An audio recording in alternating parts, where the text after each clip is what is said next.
خلیفہ کے ہم ہیں خلیفہ ہمارا، وہ دل ہے ہمارا آقا ہمارا، ہمارا ہمارا خلیفہ ہمارا، وہ دل ہے ہمارا آقا ہمارا، وہ دل ہے ہمارا آقا ہمارا۔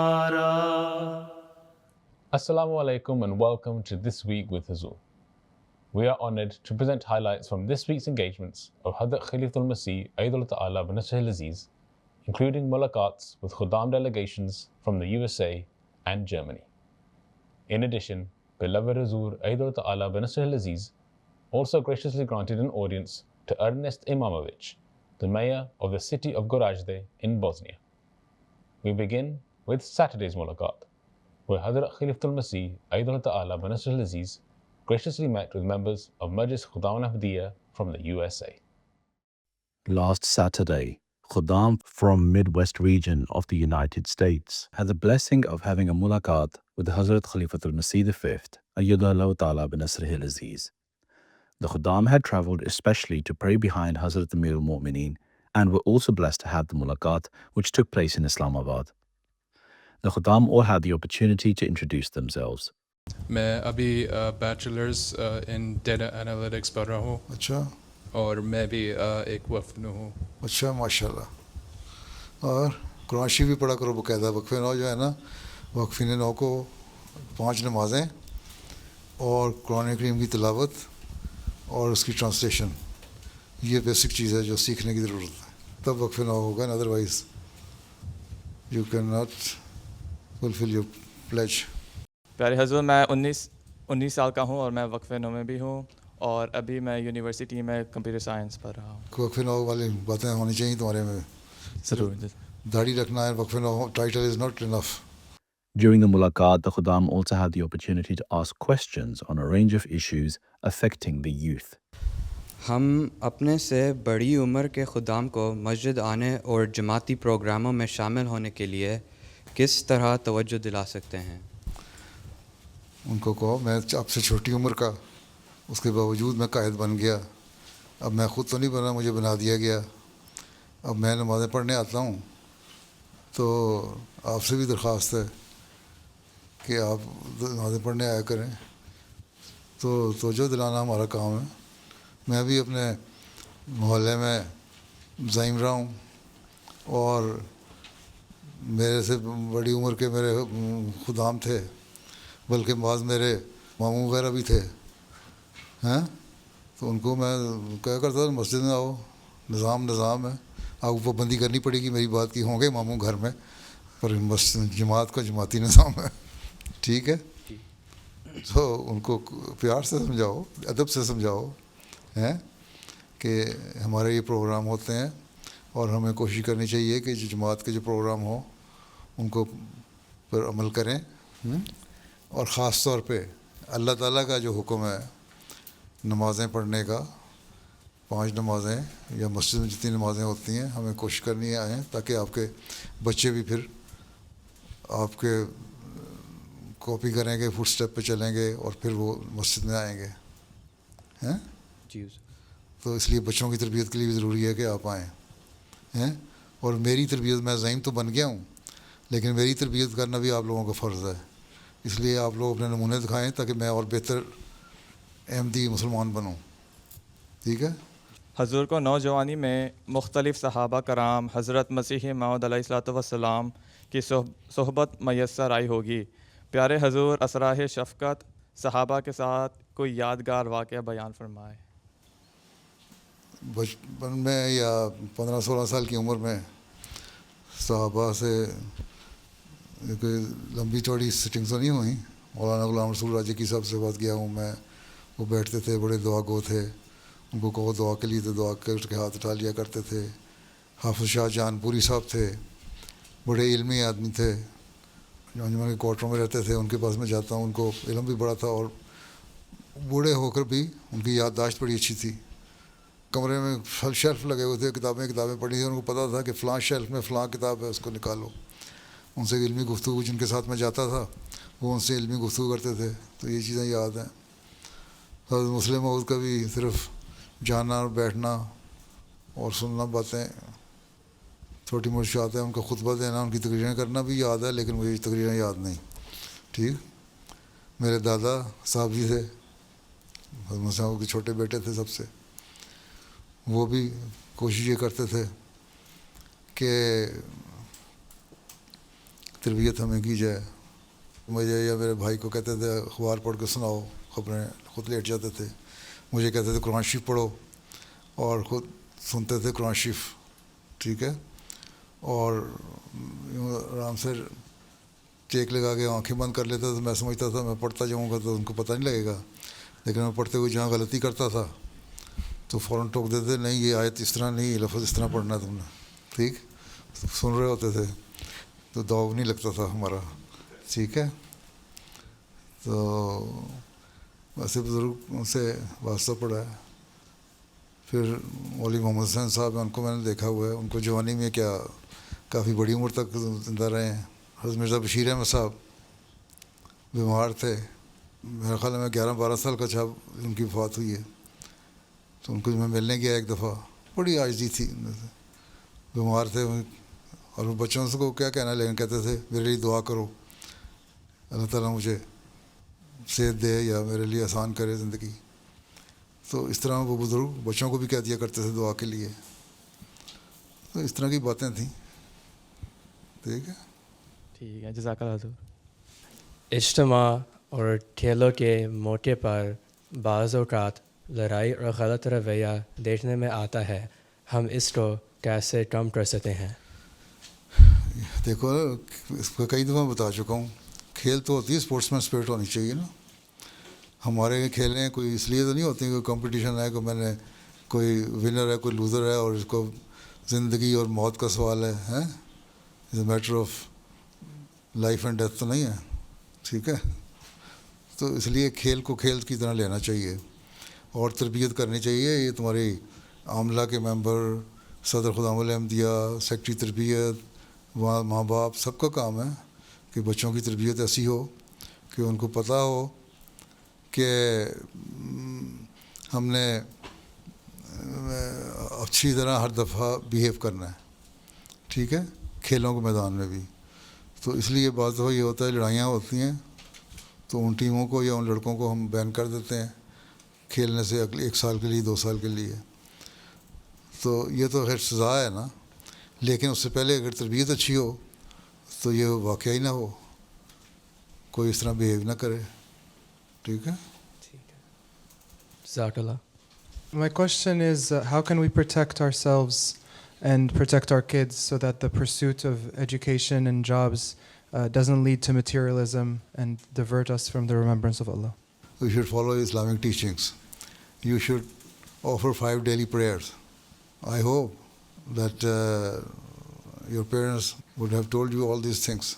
These are the good things, these are the bad things.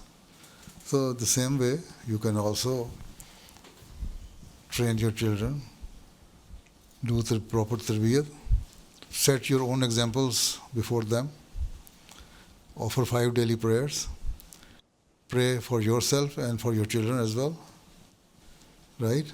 That Allah Ta'ala make you pious and keep you on the straight path, and for your children as well. Pray for them, pray for yourself, set your example before your children, and apart from that, you have to have some interaction with them.